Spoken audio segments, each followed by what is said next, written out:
So here's the bottom line. Some surahs have a pretty interesting story behind them. Not every surah.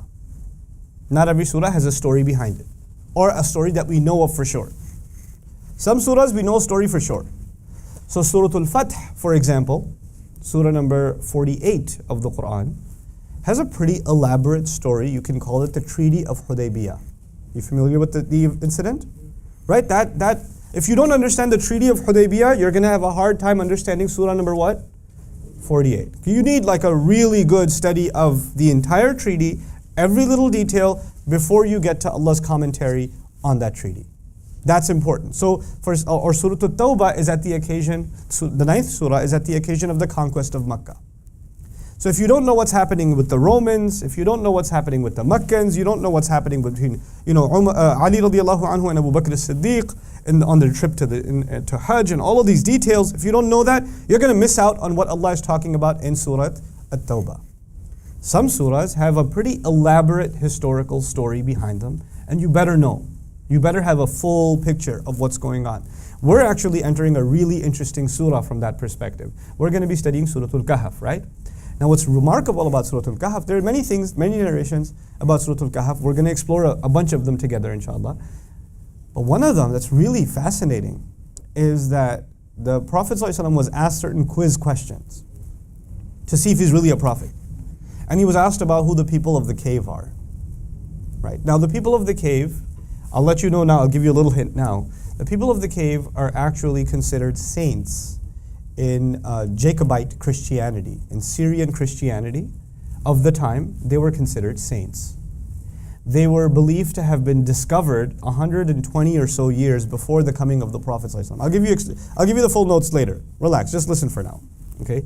So this was a pretty big deal among the Christian community of the entire region. And the news spread so far that the Christian king from far off, like from Greece, actually came to pay them respects when they were discovered, according to their records. This is not the Islamic record, this is the Christian record.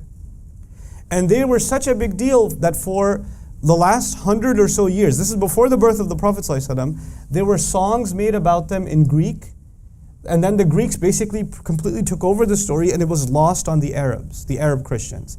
And about 2 years before the Prophet was born, sallallahu alaihi wasallam, a Christian monk actually translated the Greek songs back into Arabic and Aramaic so the Christians could sing the songs of the priests. There are to this day churches that have murals of the 7 sleepers of the cave. They have festivals every year. This was a very big deal to the Christian community. Now, if you don't know what they believe about the people of the cave, I mean, we have some idea they have a story. We have some idea. If you don't go into the details of what the Christians had, what they knew about the people of the cave, what they believed about them, what songs were they singing? I'd like to know. What songs were they singing? Why was that a big deal to them? And then if you understand that history, then you look at Allah's commentary on the people of the cave. Guess what happens? You're just left in shock, like, whoa, Allah is commenting with such accuracy on a story that is not even owned by the Muslims. It's owned by who?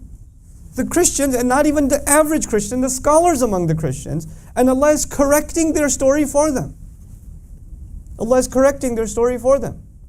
Now, if you don't know that history, you won't know that there's anything to compare it to. So you'll just read the history on its own, the story on its own, which is great. But man, if you study the historical context, it brings out some cool stuff, man. You just sit there and read that and you go, whoa, that was awesome. That is awesome, Just to, get your appetite whet a little bit, because that's coming later. They believe that these young men who were caught in the cave, who had a dog with them according to them too, they got caught. They weren't able to stay asleep. They got caught. They tried to hide in a cave, but the king caught them. He caught up with them. And then he buried them alive. He just had rocks put on the mouth of the cave and just buried them alive. And so they died. Then 40 years, or assumed dead. Then 40 years later, not 309, 40 years later, some shepherd came and moved some rocks, and he found these guys in there, and they woke up. And that was the whole story to them. Is that the story you have in the Quran? No. See, the Quran, it comes to the defense of the actual events of those people because those people are Muslims, which is also important. Because to them, those people were actually saints of Christianity. They preached Jesus is Lord, which they didn't. So Allah corrects the records, sets the record straight. Okay, so we'll see more about that. In other words, what I'm trying to say is, when you talk about historical context, sometimes you have to go to the Islamic sources to understand the historical context, but sometimes you have to go outside the Islamic sources to understand the historical context. But understand my thought process.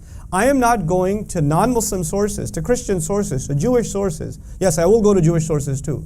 I'll even go to Egyptian sources. I don't care. But I'm not going to go there to find truth. I'm going to go there to find what they have, to see how Allah comments on what they have. It's like in my method, what's beyond criticism? Quran. Everything else is subject to criticism. You know where I found this commentary on the people of the cave? One of my students pointed me towards it. Is a book written on the Quran and its biblical subtext. And the intent of the author is very interesting. The intent of the author, he's a disbeliever, of course, he's a non-Muslim. The intent of the author is that the Quran copied stories from Christian and Jewish tradition, but did so unsuccessfully. In other words, it didn't copy the story accurately. That's the intent with which he did exhaustive research. And I'm really grateful that he did that research, because I'm just looking at all of his research and I'm reverse engineering it and saying, yes, the Quran is completely in contradiction with the record that you have, because the Quran set the record straight. We're looking at the same exact research, but we're looking at it from two different perspectives. I'm looking at the Quran as muhaymin. The Quran comes and protects the truth of what happens before, what may have happened before. You understand? So that's about historical context. So this will be important for some surahs, especially for Surah Al-Kahf. This is really, really important. Actually, the first story in Surah Al-Kahf sets the tone for the rest of the surah, as far as I'm concerned. Okay. So that's A. Is that clear? A? We're good? I guess we're not going to finish this today. Okay.